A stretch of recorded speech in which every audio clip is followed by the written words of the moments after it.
Thank you everyone for coming. And before I start, I want to talk about thanking the people here at Main Street Inn for letting us use the place. I think it's wonderful, so if you just kind of...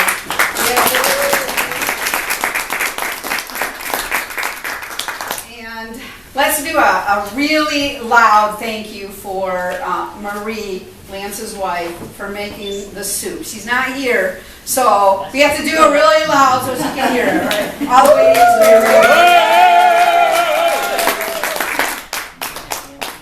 And while I'm at it, thank yous. Obviously, I need to thank my family. Frank's here. Hopefully, my sons will drop in eventually. But and then I have family over here, and I think one of the hardest things, if they want to admit it, yeah. I think one of the hardest things when you're a candidate is the effect that it has on your family, whether they're into politics or not. It takes a lot of time, and there's a lot of things that you have to get used to that you wouldn't if your life were just normal. So thank you, Frank, and other members of the family who have to put up with me talking about politics every now and then. I want to thank Lance Penny, my campaign manager.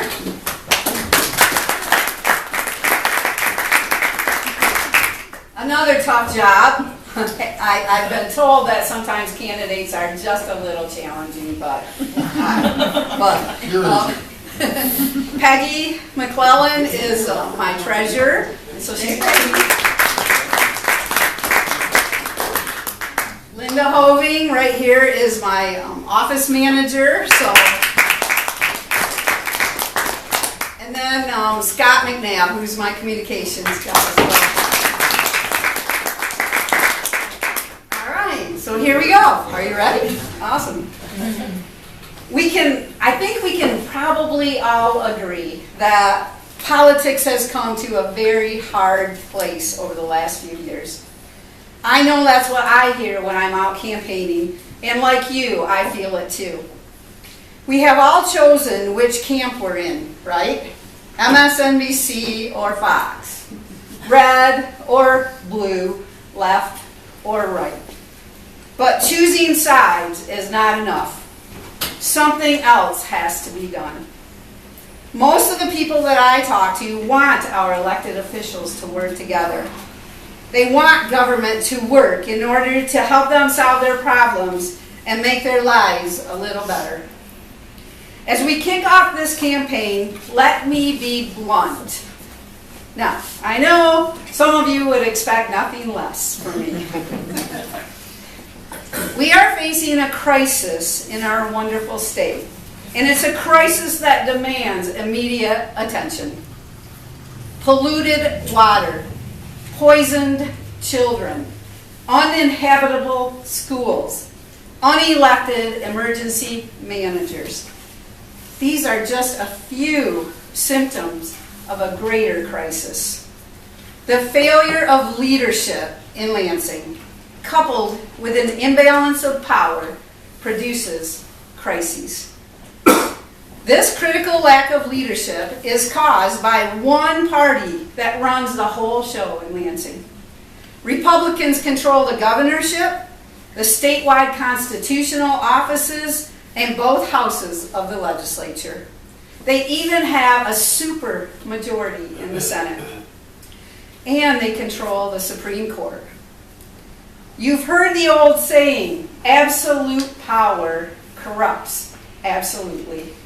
Well, look no further than Lansing, Michigan. Instead of responsible governing to correct the horrific contamination of Flint's water supply, we get legislation restricting historic districts. Instead of a long-term solution to the financial problems facing our schools, Detroit, for example, we get a bill to prohibit local officials from communicating with their constituents about pending millage proposals. In short, instead of our elected officials doing the hard work of responsible governing, we get irresponsible inaction. What the heck is going on? Our state is in the headlines for all the wrong reasons. The causes of this one-party rule in Lansing are many. Gerrymandered districts, like the 86, have a lot to do with it. So does our system of campaign finance, rated one of the worst in the nation. Ultimately, however, it boils down to this. Elected officials are too often more interested in being their position than they are in doing the hard work that the position requires. Those of you who know me best know what motivates me.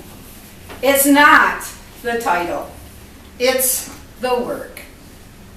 That's how I operated when I served on the Ione County Commission. I would say, let's find the good ideas, no matter where they come from, and push them through. If the good idea wasn't immediately apparent, let's go look for it. Ask questions, brainstorm. I worked with my colleagues, almost all of them Republican, to get the job done. That's the same approach I want to take in Lansing. You know, when we are harvesting apples on our farm, we don't have a whole lot of time and energy to argue over details and who gets the most credit. Get the apples in, that's the deal.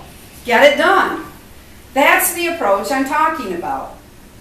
And we better get it done, folks, because things are going to get worse in Lansing if we don't. One of the biggest threats is to our schools. I just read an article that provides clear proof that shifting our system to full privatization is the next big item on the Republican agenda. Guess who's funding it? You're right if you say the Walmart family. They want to fully privatize our schools. This is yet another disaster waiting to happen. What happens when the school doesn't turn a profit? Bye-bye, neighborhood school. Well, that may be fine for the corporation running it, but what about the small town that no longer has a public school? What are they supposed to do? This is the Walmart model. Drive the locals out of business, take over, and if they don't turn a quick profit, skip town, leaving whoever's left holding the bag. It's going on right now with many of their stores. Not a great model for our education system. But guess what? Michigan schools are first on the list. Our neighbors, the DeVosses, are the single biggest contributor to political campaigns in Michigan. Their number one agenda item for the next legislature is full privatization of our schools. It's on record. They've said it. If we don't make wholesale changes in the makeup of our state government, it's coming, as sure as a Michigan summer. Believe it or not. I wish I could paint a rosier picture. It's okay. I wish I could paint a rosier picture. I wish we could get the kind of government that they have in Minnesota. A progressive governor working with a responsible, innovative legislature. The result? Booming employment and one of the strongest state economies in the nation. They've done it by investing in public education and working on infrastructure and public projects. This is the way to lure companies offering high-paying jobs to our state, not with tax cuts to large corporations and the rich. Trickle down doesn't work. But as I said, we're not going to get that this year. The Senate won't be up for election for another 2 years. The governor doesn't act like he's going anywhere too soon. If he quits, his replacement is just as bad. Nope, the only way we can stop the bleeding is to put a Democratic majority in the state house. It's urgent that we do what we can now. We must stop this regressive, ruinous agenda. We must elect responsible state reps who will work hard to restore our public schools, address our infrastructure needs, protect Michigan's unique environment, improve services to our veterans, and reestablish some balance and responsibility to Lansing. This is why I'm running. These are the issues that move me. I've given the majority of my adult life to public service, and I'll be damned if I'm going to stand by and watch these so-called reformers destroy the Michigan that I love. If you'll help me get to Lansing, I'll work my tail off to protect our public schools, support our family farms, and invest in fixing our roads, our bridges, and yes, our water systems. To do that, I need your help. So, who's with me?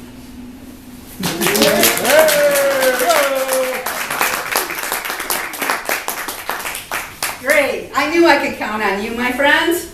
It's going to take a strong commitment from all of us. I promise you that if you put as much as you can into this campaign, whether it be your time, your energy, or your money, whatever way you can help, I promise you we will be competitive on election day. This is a tough district, but if we execute our plan and do the work, we have a shot.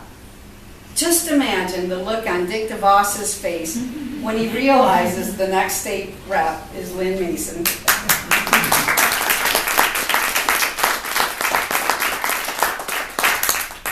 As I said earlier, this is a tough district, but don't you believe for 1 second that we can't be successful.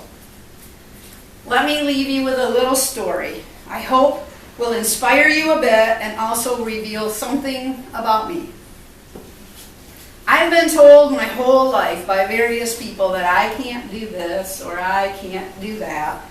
I've been told no over and over and over again. I was told I couldn't be a teacher. I was told I couldn't be a county commissioner. I've been told I can't win the 86th district. When I was a teenager, the local Kroger store manager wouldn't hire me because he said I wasn't strong enough to carry a full bag of groceries. Now, it seems to me that when someone tells you no, you can respond in one of 3 ways. You can agree with them and go away. You can get angry and go away. Or you can say, I'm here to work hard. Give me the chance to prove myself. From the story I told you today, I hope you know what my response has always been. And by the way, the Kroger manager ended up hiring me. I proved I could lift a bag of groceries, and he promoted me within 2 weeks.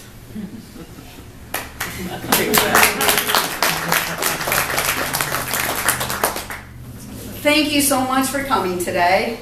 Please, if you haven't done so, you can find on the tables we have volunteer cards. Fill one out, share some with others, take some with you. Give what you can to help us fund this campaign. After all, I don't own a multinational corporation. We're not going to be a wealthy campaign, but we're going to have to do the work ourselves. So, who's with me to help me harvest this apple harvest?